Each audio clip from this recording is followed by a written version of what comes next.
Hey, it's Michelle. So today I'm going to tell you what I do to make box brownies a lot better than if you just follow the directions. I don't like making brownies from scratch because I don't think they're as good as Betty Crocker, so I always make them from a box, but I do some things differently to them. So I already mixed the water, vegetable oil, and eggs in here because you don't need to see me do that. It's exactly how you would regularly make it. I'm making 2 boxes at a time because they say that they fit in a 9x13 when you make a box of brownies, but I think they're too skinny. So I like to make 2 boxes at once, and then we're gonna add some stuff to the mix. You can add things like chocolate chips. You could add things like crushed graham crackers. You could even add crushed pretzels. I've done that before. You could add peanut butter. Really add whatever you want. That's the beauty of brownie mix. But what we're going to do today is we are going to bake brownie mix atop Oreos. So this is a really good, like, I have a half an hour and I need to have a dessert. Because, you know, after you mix this, you could totally go take a shower, start getting ready. You might not want to put 2 containers in the same bowl if, you know, your bowl's only this big, because this is going to take a minute. So let's step away from this step to it won't mix itself and go over here to this step. So I made a pan, 9x13, put foil in it and spray the foil.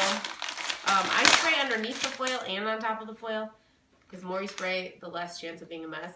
What I'm going to do here is literally take these Oreos, and I bought regular Oreos, even though I only like to eat double stuff Oreos, because it works fine for this. And I'm just layering them on the bottom of the 9x13 pan. It's so simple. And you can do this for any holiday that you want to, like Halloween. You know, they make Halloween Oreos. You can do this with Halloween Oreos. Then when you cut them, they'll be orange filling.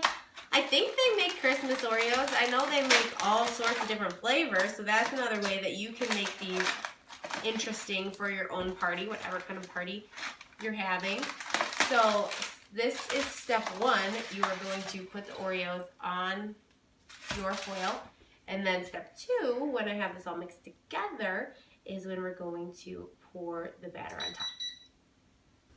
Okay, so we're making brownies from a box, but making them a lot better today. And you're just gonna pour your batter on top of your Oreos.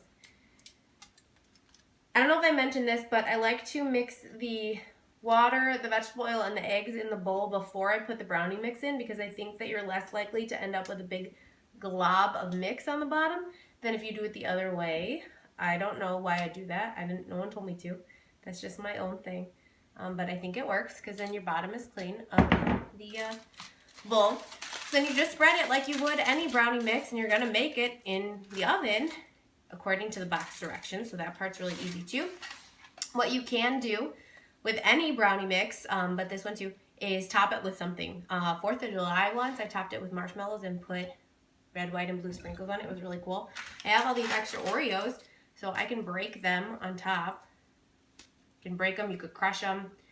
That will bake into, because like if you've ever made a box brownie before, you know that they'll get a little bigger and a little thicker.